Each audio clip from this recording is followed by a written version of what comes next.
All right, good afternoon, people, and once again, it's a very warm welcome to another Channels Beans who first hang out. And today we'll be looking at the ideology of political parties as well as the politicians who, like we'll say, operate within those political parties. Today I have Akachukwu Chimbi calling from Kestali in Hungary. Seun Oluseun Onigbinde is here in Lagos, Nigeria, and Remy Uzoma is also here in Lagos, Nigeria. I'll start by giving you guys at home the home advantage. Sure, let me start with you. I mean, since Nigeria's return to democracy, there's been the issue of cross-carpeting, between politicians. What exactly could you say is majorly responsible for this movement?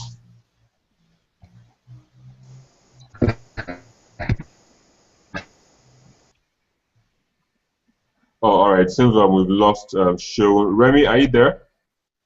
Yeah, I'm here. All right. So can you just respond to that before Seun comes back? What was the question again, please?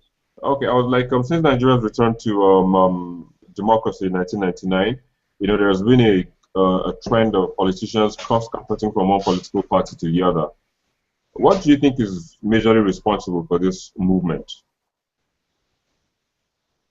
Well, thank you very much for the opportunity to talk a little bit about these issues. You see, since Nigeria's independence, it's been more like the same set of people on stage.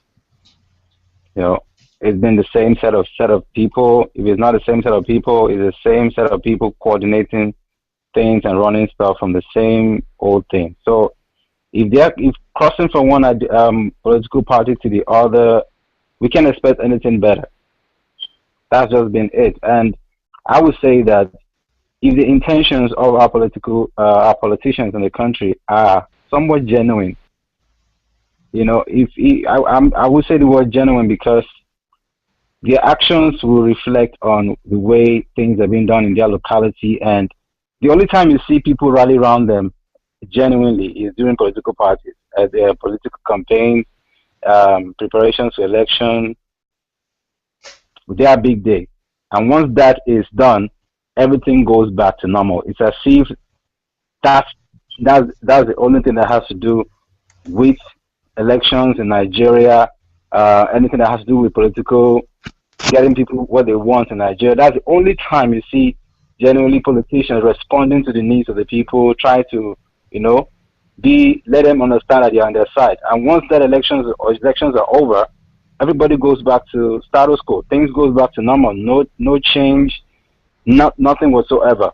So the migration from one political party to the other, basically, has just been, I would say, it's just for a selfish interest. That's my take on it. All right, Remy, selfish interest. That's where you put yours. Sean, let's come to you now. We're trying to look at why politicians have been cross-carpeting since Nigeria's return, from military rule. But what's your own take?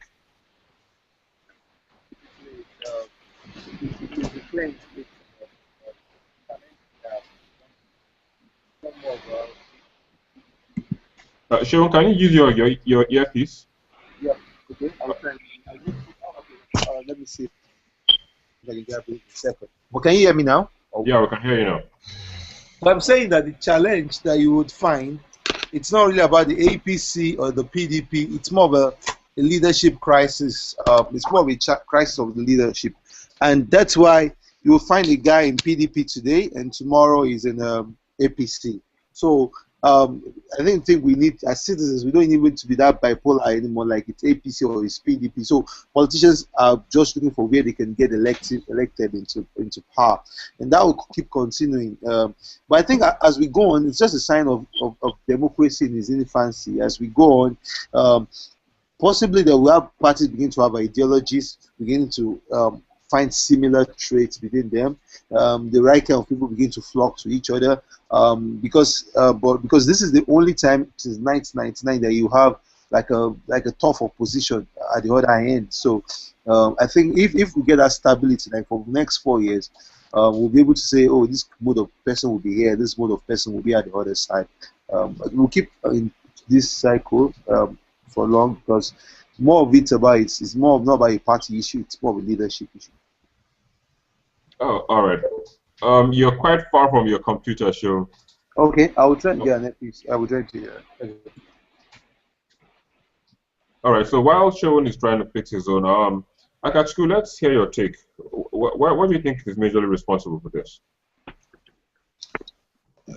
Well, what I have to say that politicians crossing from one party to another, to me, is something. Hello? Go ahead. I can hear you. Yeah, it's actually maybe might not be all that personal issue, but the will of the people. Why I may say is that it depends on, because when a politician tends to cross a political party, first of all, he has his followers, he has his constituents, he has a lot of cronies which he consults before he takes that decision. So coming to my own view from the elections we have had so far from Ekiti State and that of Osun State, will also speak for you or for us that election or candidate cross-carpeting does no longer matters this time around.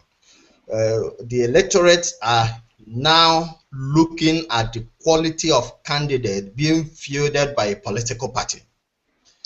So in that situation, from taking an example from what happens in Ekiti State, we can know, we also saw how the former governor won the incumbent. It didn't matter the political party, whether he was in APC or he was in PDP, but the people spoke their mind with their votes. So it didn't matter if he was in APC or he was not in APC, or in PDP or not in PDP. Then coming also to a similar situation in Osun State, we also saw even the power of incumbency. The incumbent won because he was marketable. He was the man of the people. His ideology must have cashed the people, and definitely he was returned. So my idea is now that it's the ideology of political parties sometimes now do not longer matter to Nigerians. And that is a kudos to the electorates. They are going exactly to vote in the right person in the right position.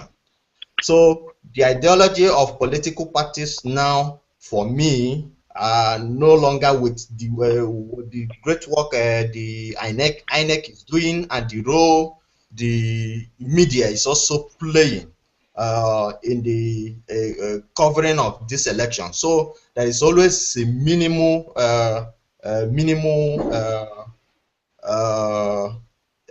chances of electoral fraud or election rigging. Thank you. Okay, I got you, just like you said. But Remy, let me come to you again. Looking at the fact, Remy, are you there? I'm here.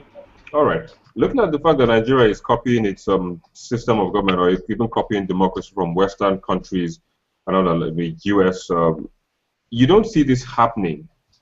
That's the point. That's so the point. What exactly is the difference? You don't see this happen. Like I keep saying, my take is just selfish interest.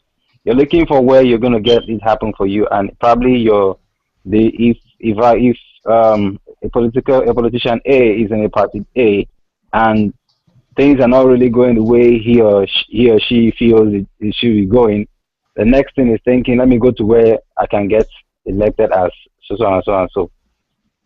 That is the selfish interest. It's about me being elected. It's not about the people. Because if it's an intention of the people, your reputation will speak for you. If you're in a party that is not of high standard, if you have a reputation and people are willing, to vote for you. It doesn't matter where you pitch your tent. If you say you're pitching your tent here to run for probably a governorship position or whatever electoral position, political aspirations you might have, you're trying to run for, it won't matter because it's not of your own interest. But the issue we have with our politicians in Nigeria is that everybody is about their pocket. Everybody is about their pocket. They want to know, okay, where would this happen for me? That's why I want to move to this area. If I get there and it's not working that way, I'll run back to another side and try and see if they can take me in. If they take me in here, then I'll try to. That's the motivation. The people, the Western countries that we base our, and we try to emulate our democracy from. You don't see them moving up and down. How many times have you seen, for example, America, for example? How many times have you seen politicians jumping from being Republican to Democrat every now and then? They are in one political party. They tend to put their foot in that place and make it work. Their ideology as a party, they push it forward. Their motivation and whatever it is that the party's orientations might be, everybody in that party is trying to push it forward. Fine, they might have their own interest as well, but it's not so overwhelming like we have back in Africa, like we have back in Nigeria, like here in Nigeria. That's the problem we're having. So it's not like that. If we want to emulate something, let's just copy it completely. Take away selfish interest from this issue, and things will get better.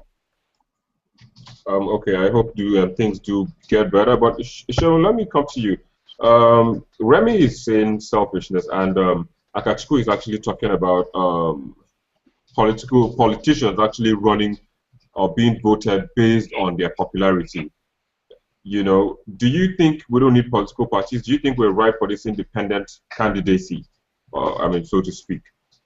Maybe that's a way to go for independent candidacy. Maybe we're ripe for it.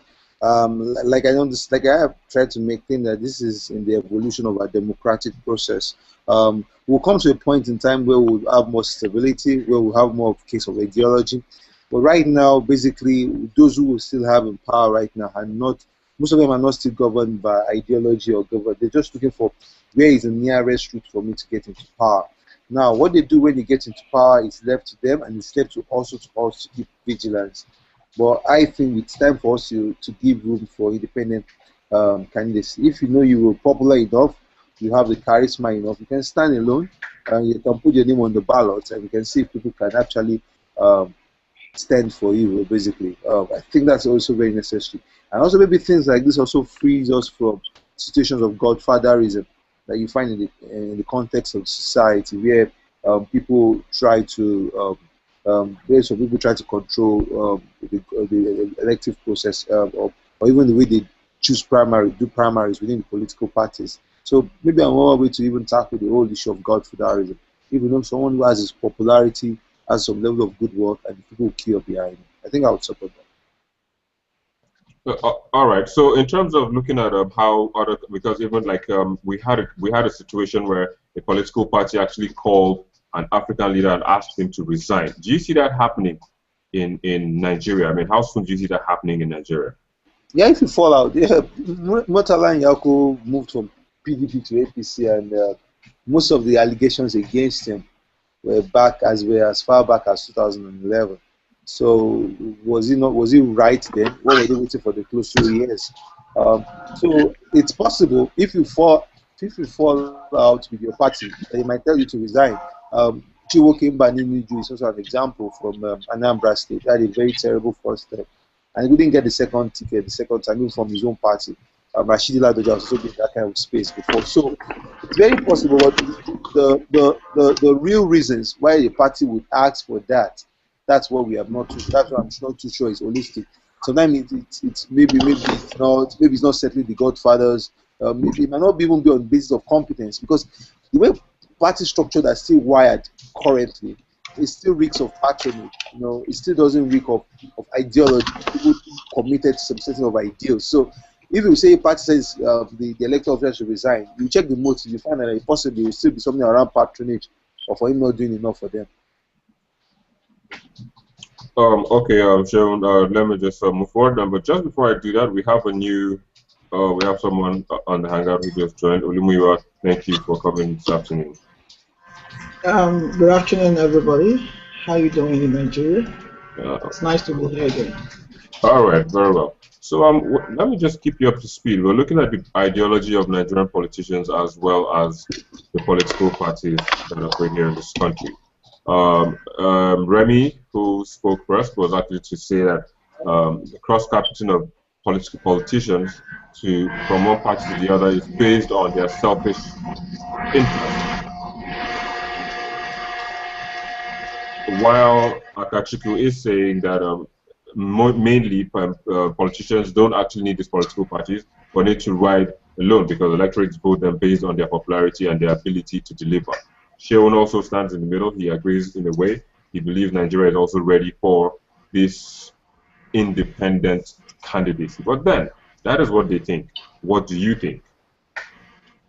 Well, let me start by saying that the way we play politics in Nigeria is quite averse to the way politics is being played in popular democracies. What guides us, as some of the commentators have said, is politics based on patronage and selfish desires and interests.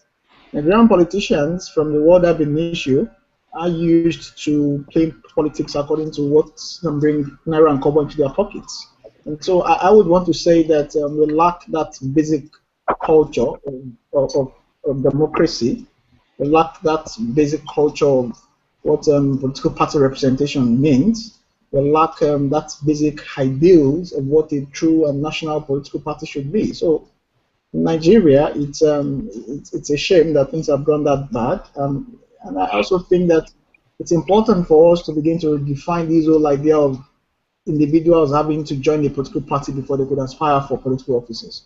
Because I should think that if this wasn't the case, we probably would have seen better representation from the individuals who will be, aspiring for political offices.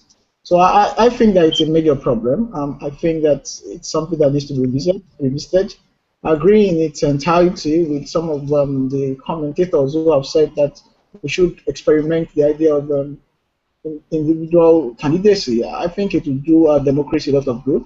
And I think it would, to a moderate extent, reduce this craze about godfatherism that seems to be the driving force of our political party process and our democracy of late. So my opinion is that yes, we should try and see if we can experiment. My major worry is the readiness of INEC and the ability of the electorate to be able to distinguish between candidate A, who is independent, and candidate B, who would also be independent. It might create some problems for the average electorate who probably doesn't know anything other than the symbol of a political party. But where we have adequate voter education, I think it's a venture worth experimenting. So my take on that would be that we should try and see how we can. Hello? Go ahead. Hello? I think, yeah, go ahead. I think Remy wants to respond to something you're saying. So once you're done, I'll come to him.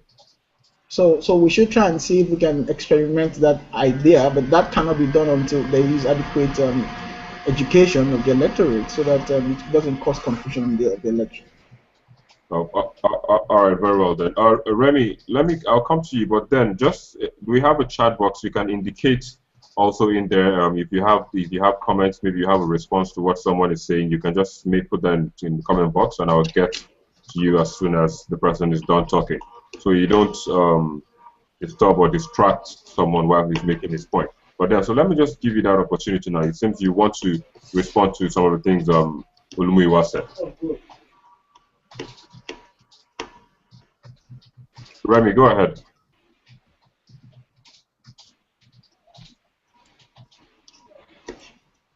Hello, Remy. Oh, well, if Remy can't hear us, I think we need to move on. Akachukwu, let me just come to you. If you look at the fact that just some time ago, Thabo Mbeki was asked to resign by his political party. I mean, that in a way tells us that the political party supersedes the politician. But what do you think of it? Do you think that is possible in the context of Nigeria political parties and their politicians? Come again? You say who? Okay, I was just trying to give you an example of where an African leader, that's Thabo Mbeki of South Africa, was asked to resign by the ANC. Okay. Or do you see that kind of scenario happening here in Nigeria? I don't see it happening because we can't even compare ourselves with some of. We can use South Africa example as an example in Nigeria. I believe that Nigerian politicians, we have seasoned politicians, and democracy has come to Nigeria and has come to stay.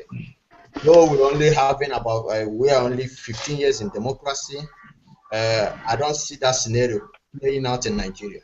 And I must also give it to the people of Nigeria that a lot of people are getting interested in politics. A lot of people are so anxious to see things done the right way in Nigeria. A lot of people are coming out with nice thoughts over how to do and play politics in a better way. So some of those examples are not what of a South African situation is not a good example. We believe that can be used or adopted in Nigeria situation. So my belief is that democracy, which has come to Nigeria, as you and I are on this platform, we are concerned. You see the enthusiasm. Even if you also watch our elections, you will see old, even sick people come out in mass to vote in the candidate of their choice. That is also a plus to tell you that even the old, even whoever is now getting interested to who governs him or her. So, in that situation, I don't see it happening in Nigeria, and it will not happen. Thank you. Oh, okay, you're still clamoring for independent candidature and looking at how we could. Joe, let me come to you. How do Nigerians come, or how do the electorates come in this stance? I mean, looking at how they can make these things work. Yeah. Okay. My personal thoughts about the way we're doing politics now is that we're drifting strongly towards populism. We're drifting towards what we call a grassroots, masses kind of structure. Um, it might be good in the short run, but in the long run, we're doing chaos. And that's where the kind of system you find people doing that people begin to stand multiple of empowerment programs, yes, so, oh yes, a lot of cash transfers projects, a lot of things that give more, that might keep bloating our recurrent expenditure, which shortens opportunities for maybe you're going to build schools or hospitals or things like that. Because we also want to sound like we are the man of the people. We also want to make sure that everybody has a part of what comes to the table. That's kind of politics we might get down. That might be the winning politics as we go on. That's why you find things like Okada, might come back to Lagos, and people already, there's that rumor already going around before. So the question is, who can strike that? Who can strike that kind of connect to the master to these issues? That's why I find might be someone who might can get that iconic image that people can look forward to. But in the long run, would it work? Fine for them. Might not be good for the states, but it might be good for the people at the short moment. So, but it's still risks. So if we're going to try independent candidacy, I think we should go ahead and try it.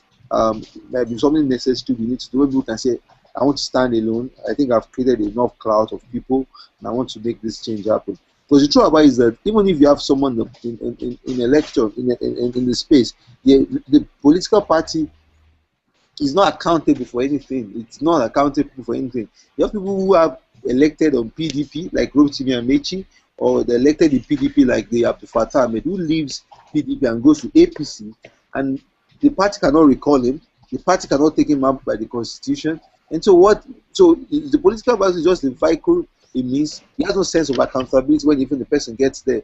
So one begins to question what's the whole motive of political parties? Just only for the basics of nomination or to organize primaries, and we understand how primaries could be very, very flawed when everybody is always drifting towards consensus. So I would agree that we should just do independent candidacy. Maybe that's a way we could pull it off, and maybe we see what maybe when we get to that forecast, it gets tiring or it gets unclear again. We can withdraw back. Yeah. All right. Olumiwa, I was going to come to you, but then Remy just got back. Hello, Remy, can you hear me? Yeah, I can hear you. Can you hear me now? Hello, Remy. Hello, can you hear me? All right. So while Remy tries to sort his audio out, Olumiwa, let me just come to you. Just to be sure, what exactly is an ideology? Well, an ideology in political parlance is defined as a set of principles, norms, values, belief system, upon which a defined society is expected to be guided by, and upon which represent the basis for the performance of the statutory responsibilities of that particular society. It's a guiding principle which every member of the society needs to adhere to in the exercise and in the performance of his or her responsibilities when elected or when representing the society within the confines of a national or local outlook. So what it does is to guide you, tells you what to do, what not to do, and what the belief and core value system of the society you're representing is. So a political ideology would then mean those guiding principles, those values, those belief systems, those core elements which that society, that political party itself is premised on. Um, it depends on the kind of political party we're talking about. A Labour Party, for instance, could have a welfareist ideology, where the whole essence of that movement would be the interest of the masses alone. And then a political party that is less fair could be capitalist in thinking, where it would be a function of the man who has the largest amount of economic resources dictates the pace. So it's a very broad concept, depending on what context you want it to fit in. Unfortunately, in Nigeria, we lack that in its entirety. We don't have what you would call a very interesting ideology or well-defined ideology amongst any of our political parties.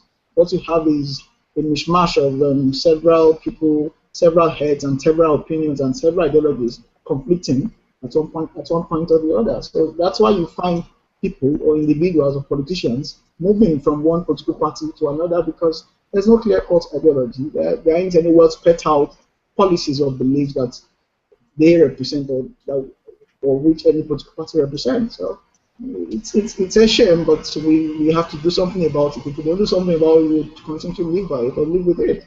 So we don't have that political culture in Nigeria, the culture that recognizes ideology, and where individuals join political parties because they see that political party as representative of their needs and of their wishes, and of the belief that they also want to at least be recognized with. In Nigeria, we lack that. None of those, for instance, ruling parties that we have, take it from the People's Democratic Party, the All Progressives Congress, the Labour Party, all of them, none of them seem to have a clear-cut ideology with which or by which the masses or Nigerians can identify them with. That's why you'll be amazed that the political party that calls itself a Labour Party is anti-Labour in its policies. It cannot even pay 18,000 naira minimum wage. And the ruling party, which is the PDP, for instance, doesn't have any sincere pillar or ideology upon which their political party is premised. Same goes for the Action Progressive Congress. So that what we have in Nigeria is not exactly what normal democracies have. In Britain, for instance, you have the Conservative Party, you have the Labour Party, you have the Liberal Democrats. These are parties who have been able to outlive generations, and they are guided by those principles that the founding members or founding fathers of those political parties have laid down. But we don't have that in Nigeria, and it's a function of the society that it's decaying in itself. So we need to fix that. We need to look at that to get our democracy right. All right. So I'm sure. Let me come back to you again. You know, the issue of money has actually played a role in Nigerian politics. Yeah. So how do you see this playing out? I mean, in the long run, because if now people look at all these things, looking at what happened in Ekiti, where people are termed the stomach infrastructure, so to speak, you know, how does this play? Because if a political party decides to use its economic power to secure votes, I mean, I don't know if that is viable, if that is allowed in this kind of situation. Well, again, you have to ask yourself this question: what kind of electorate do we have in Nigeria? We have an electorate that have been impoverished over a long period of time. And the politics we play in Nigeria is akin to what Francois Bayat identified as the politics of the belly. Politics of the belly means the more money you have, the more votes you command. So votes, all of a sudden in Nigeria, have gone for sale. And because the society is so impoverished, and because the people are struggling to have three basic square meals a day, moderate square meals, because the ruling party and all other political parties that have at one time or the other occupied the seat of power have further impoverished the people. It becomes so easy for these political gladiators to then entice people with money to get their votes.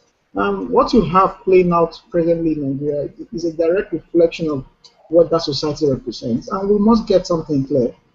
Deliberately, and I repeat, very deliberately, those who have occupied the seat of power in Nigeria, and those who are presently occupying the seat of power in Nigeria, are deliberately making the people poorer.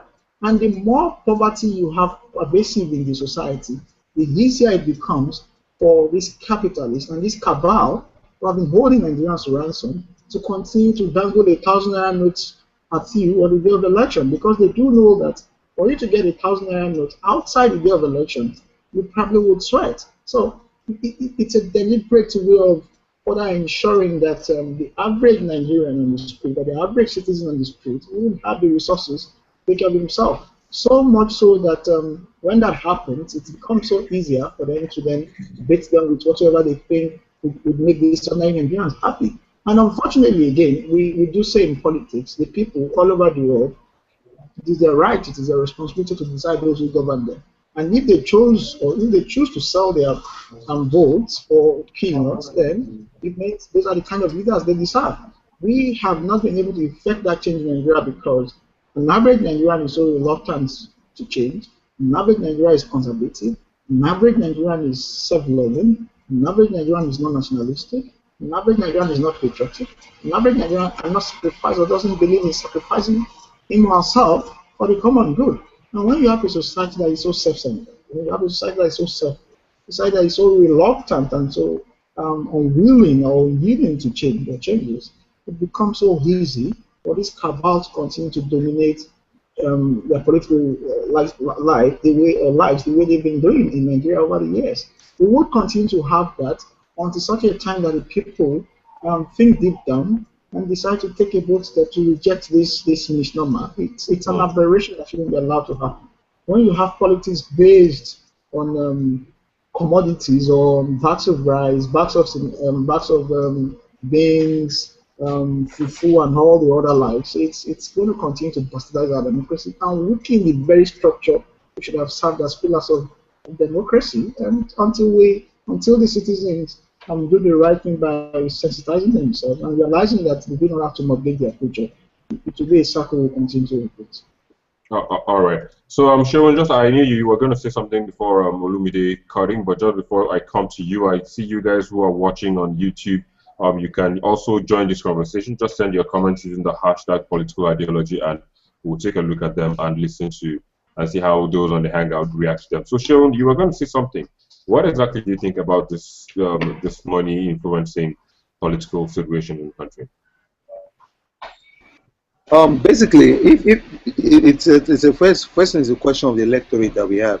We have to agree that sometimes the challenge of the country is not only about the supply. When I mean the supply, I mean people at the top. It's about those who are supposed to demand better services. And if you don't have a sophisticated electorate, they can be pushed around with financial inducement, and that's what we get. But we must also not take away the fact that beyond that, you need a certain level of popularity also to even still get these political offices. So you have that Fayose started with a lot of rice distribution in Ekiti. APC also went to that mode. In Osun State, APC also shared a lot of goods also. So we begin to how we begin to define electorate in that way, and that's why these days, like that. Why I made my own point first clear is that populism is really critical. It's driving the way we respond to things in the country right now. And when people begin to feel government owes them something, they begin to create a sense of entitlement around governance. If it's not building a swing school, if it's not building a traffic management system for them, if it's not building a grass cutting the enterprise for people, government has to do something for people. That's just the way we're wiring this now, this conversation. And so financial inducements will always be there. I don't think we'll have to take that away. One thing we'll have to agree is just that the middle belt of society, the elected, the intelligentsia, or the intelligent space of society, has to be the one to continuously educate those at the grassroots of why you should not take this inducement, and why even your work does not end when you elect officials. Internal vigilance throughout when they're in power is also very, very key. I think that's all we can do right now, to just keep enlightening people about how much you get and how much the guy who is going to power is going to finally get. And maybe we can strike some chord in them and make some changes. Yeah. All right, sure. So Akachukwu, let me just come to you now. If you look at the fact that Nigeria is borrowing its form of democracy, its form of a system of government from the United States, and then we're very, very far apart. Akachukwu, how do you see us catching up with the United States, their own political structure? Yeah, this is a question that will be answered in long run, because as a matter of fact, the mistake most of us do is to compare ourselves with United States. Although I listen to comment people make, they say this is done over here in United States, but in Nigeria, why is it not working? Why is it not working? If you look at United States is over 400 and something years, and they have practiced democracy for over 400 and something years, where Nigeria's democracy is only about 15 years. So considering the time, the wasted, let me say the years of military dictatorship, Nigeria has lost that. So, and 15 years democracy, to me, I don't see Nigeria is doing very, very bad. They are not doing bad at all in that regards, but there are all rooms for improvement. So what I'm saying is that the main point is that we cannot compare ourselves with United States. And there is no way we can continue to compare ourselves with United States. When we continue to do that, I think we are not being fair to this comparing a 15-year-old boy with a over 400 and something years man. There is no way you can compare that. But we can improve on our ability. We can improve on the little strengths, considering our background, our political, religion, and ethnic diversity. We have to factor those things in to know exactly what is good for us, not what is obtainable in the West. So as we continue to say that we borrowed it from them, but we can borrow, yes, it's a good idea we have borrowed democracy, but we have to also do a system of government that will suit our own situation in Nigeria. So what are these things? Are we comparing ourselves in terms of infrastructures, basic amenity? Are we comparing? Can you compare roads of Americas to that of Nigeria? Are you comparing the electricity? Are you comparing the health system? There is no basis to compare the two. Are you talking about the literacy level? Then there is no point to for us, because if we continue to compare ourselves with those things, I don't think we are being fair to Nigeria. But that does not mean that Nigeria does not have potential to meet up, because we are blessed with abundant resources, which can as well help us to get to some extent where people, when they come in from the West or from Europe here, they can see that, oh, Nigeria with its wealth have been able to do that. Let's look at about some of the countries that were also listed among developing countries with Nigeria, like Brazil and Singapore and some other countries. They have gone far more than Nigeria. But we know our problem. and we know all those things. By the time we have not addressed the basic amenity, which are the road, the electricity, the health system, and those things, and good quality education, because you cannot compare you cannot be telling me that you can compare Americans, which almost everybody has access to education to a university level, where in Nigeria we only have to a secondary level, where vast majority don't even have means to go to school. So it's already a problem. These are a grassroots problem which we need to sensitize our people. We have to reorientate them, and attitudinal change should also be a watch for them. So for me, what we need is to leave the issue of United States and concentrate to our own problem. Frank. Hello. Go on. I think we have a new caller. We'll get to him. Welcome to the hangout. I will come back to you just in a minute. Yeah, so Akachukwu, go on. Sorry for that distraction. So what we need now is to close our eyes to comparing people, competition, come back. The issue of the national conference, which just entered in Abuja. What we need to, in our own situation, to offer solutions to our basic problem. That is the way we have to go about this. You know, sometimes I see people that our politicians are selfish. They are doing this. They are selfish. They are self-centered. They only serve their own personal interest. Who gives them this mandate to do this? Is it not the electorate? So the issue also boils down to the electorate.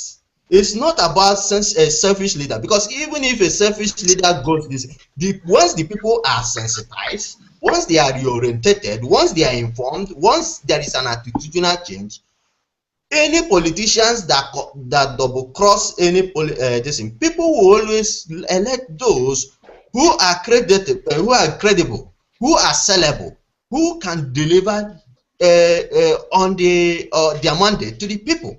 These are what we have to be looking at. Those our people, you and me, go to the poll and elect leaders which we know that will correct our that can deliver to the people. Thank you. All right, just while you were talking, Sean was actually nodding his head. So I don't know if it's in concurrence or otherwise, but then Sean, I'll give you the opportunity to reply what it is that made you giggle. But just before we do that, we have a new caller, EQ'd Cap. Good afternoon. Good afternoon. Yeah, is that your real? Okay, yeah, is that your real name? What exactly is your real name, sir? My name is Lawrence Latif. EQ'd is my company name. Okay, Lawrence Latif. All right, thank you for joining. Where are you calling from? Calling from Liverpool, New York, United States. Oh, okay, awesome. So let me just keep you up to speed. We're looking at the political parties in Nigeria, as well as the politicians, and we're looking at the ideology on which they are all premised on and operate upon. But then I'll get back to you to get your comment. We also have Sonny Kiri. Sonny, good afternoon, and welcome to the Hangout. Afternoon, Mr. Victor. All right, thank you very much. Sonny is in Dubai, for those who don't know him. So, Sean, let me come to you now. What exactly was it that made you giggle while Akachukwu was making his... Your mic is mute. Can you unmute it? Okay, so what my point really was... Sorry? Go ahead. Go ahead. My point really was about us comparing ourselves to America. It's a long run. It's a long haul from America. America has been a democracy, representative democracy since independence, 1776. We are just here going through these convulsions, and these are our faulty republic. So how we want? I don't think we'll get to that perfect state yet. And like I said, we still have people. We still have a lot of challenge. Sometimes have to do with years of military regime. Sometimes when you criticize government, you demand for accountability. It's like you're part of the opposition. We still have those challenges about politicians political parties don't have ideologies. or because everything is still woven around patronage system. You have situations of lack of core institutions. You don't get to sit down here, Barack Obama convening a meeting about awarding contracts for roads, for bridges. You don't get to put some of things like that in news, or he wants to flag off. Some people are begging him to contest. You don't hear things like that. Those are signs of mature democracy. You don't even yet get to find out who is even the electoral chairman of the United States of America when they're having an election. So it also still reeks of there's a systematic structure in place that works because there's a strong respect for institutions. But here, the problem we have is politicians still control institutions. So you have a free and fair election, and the glory and the praise will still go back to the president. Why would he go back to the president? Because everybody feels if he commands soldiers to rig elections, it's a possibility. So as long as we must understand that it's a long run of a cycle, it's more about how we begin to demand more from these people to understand that this is where your limits stop. You're not in an autocratic system. You're not in a feudal system. This is a democratic system that you need to respect the rule of law. You need to respect the right for citizens to know. You need to respect liberty. And if we put that at the forefront, if we put that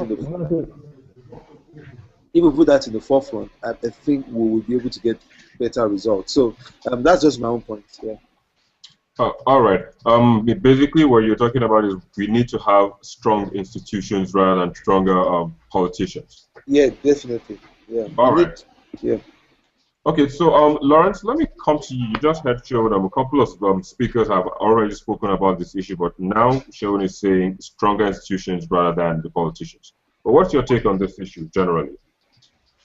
I think before we start talking about stronger institutions, we need to first go back to the basics. Without people, we won't have institutions. These are the policies that make up an institution are put up all came about because we have people in a society.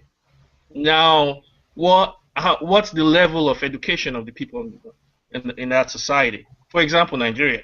How many people are educated versus how many people are not educated? If we do the math, then we might start thinking maybe we have a problem with our educational system, which that's a fact. We do have a problem with it.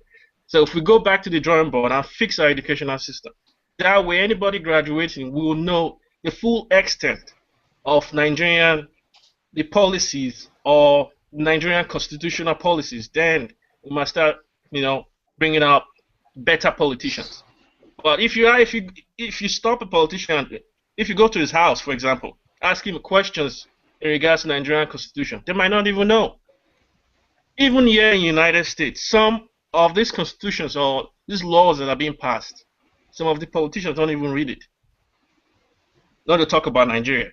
So it's all about how much we are willing to sacrifice for the country before we start, talking about good institution. Of course, it's always good. Every free and fair society must have a good institution. But if the laws that are being, or decree that are being put out there for people to follow are not properly understood, how will the Nigerian society or the politicians even do something better with it?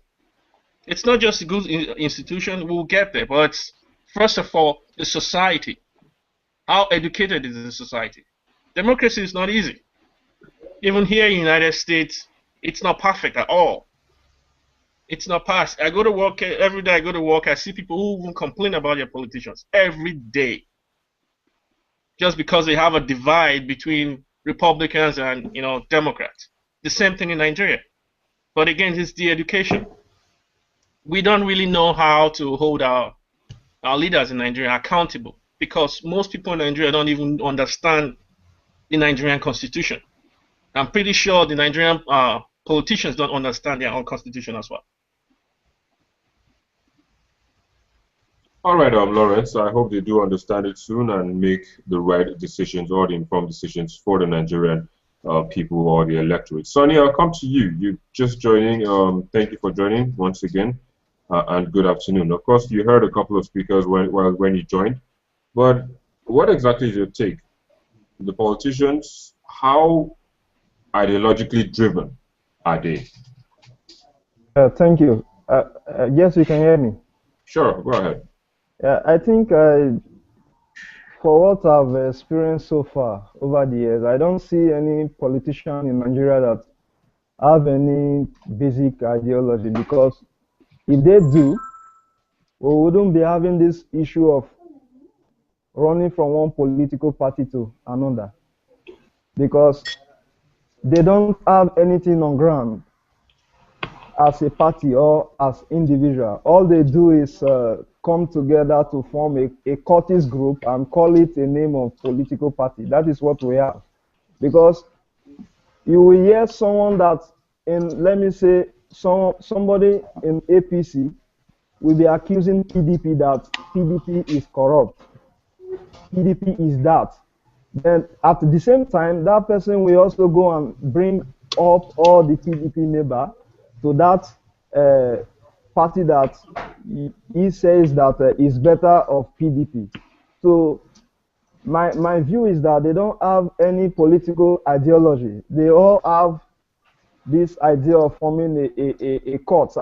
We are rather, it's better we address those their party they call political party than a gang or a group, because if they have idea or any political ideology, that is what they should be fighting for, because we don't see that thing of like what my friend said from the US. Those people, if you see a candidate from a particular party, you see that those people, they have a belief, they have ideology that they are fighting for.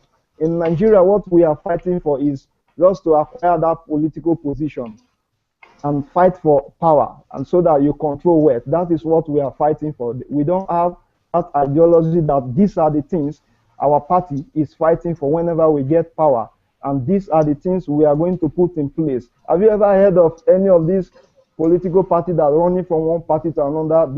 Their manifesto, they don't ask. All they do is to criticize one another, that this is criminal, that is that. So we like, according to what my friend said from the US, like, we have a lot of background problem.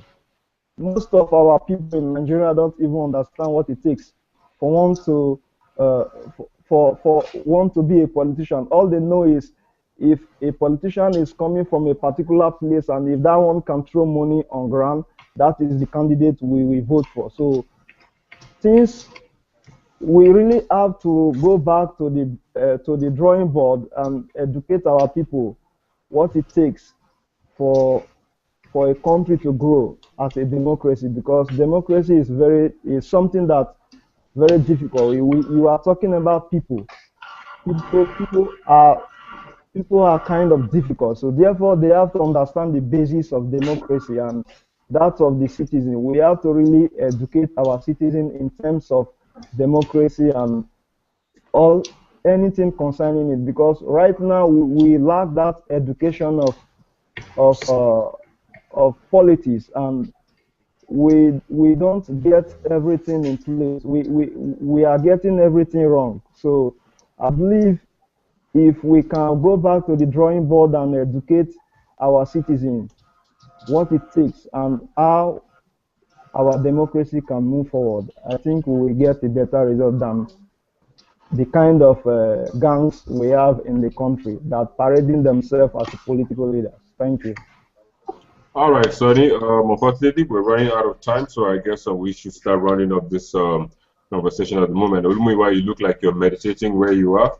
Well, we're rounding up, so I guess you can continue with your meditation a bit later. But then, Shehu, let me come to you. Just in wrapping up now, if you can do that quite briefly and concisely, therein. What is the way forward? Shehu, can you hear me? All right, Shehu, let me come to you. What do you think is the way forward? Well, in summary, I think the bulk of the whole issue rests on the table of Nigerians. Nigerians must wake up to their responsibilities. They must make everything, or do everything humanly possible to make this democracy work. They reserve the right to elect candidates that they think or feel can represent their interest into power, and they mustn't, for whatever reason, irrespective of how so financially bankrupt they are, they mustn't, for whatever reason, sell their votes. It remains the only thing they have. It remains the only power they got to effect the change. And at every point in time, that political sovereignty must be respected. That right of the people, the right of the people to decide who will govern them, should remain sacrosanct. So for Nigerians, I want to implore them to continue to live up to their expectations as normal citizens, and then protect their votes. Do not sell their votes. Be wise when making decisions, and shun whatever is going wrong financially with them when they're voting, and do the right thing, but making sure that they don't sell their votes. Because once you mortgage your votes, once you sell your votes, you have sold your future for under 4 years. So the way forward and the way forward simply rests with Nigerians. And INEC can also do a bit out of this whole charade by educating the masses and giving them proper orientation for the electorate so that people can know how powerful their votes are. Not until we get that right, I'm afraid we might not be going forward as a nation. All right, thank you. Statement. Lawrence Latif, yeah. Well, just in rounding up, also, what do you think is the way forward? I think Nigerian politicians should see politics as a selfless service, helping to help the community, not as an investment. Because if I invest in anything, spend money to do something, I'll definitely be expecting a return for it. So that's what we're seeing in Nigeria. Not until they start truly thinking about helping the masses, it's gonna be difficult. All right, I got you. Yo, as they say that ideology is a set of opinion or a belief of a group or an individual. I believe Nigerian politicians should even tell Nigerians what their ideologies are. They should sensitize them. They should reorientate them. They should at least make their ideology known to the Nigerian masses than a mere propaganda. Because Nigeria buy into more propaganda than even ideology. So, and let them be sensitized, as I said. Let there be reorientation, and let our politicians avoid rabble-rousing politics. Thank you. All right, guys. Thank you for joining this hangout again. As usual, it's a Channels Beams Google Plus hangout, and today we looked at the ideologies of politicians as well as political parties in Nigeria. We had Akachukwu Chimdi, who was calling from Kestele in Hungary. Lawrence Latif is in Liverpool, New York, in the United States of America. Olumuyiwa Mao is in Dunedin in New Zealand, and Sonny Kiri is in Dubai in the United Arab Emirates. Sonny, do you have a closing statement? We didn't get yours, actually.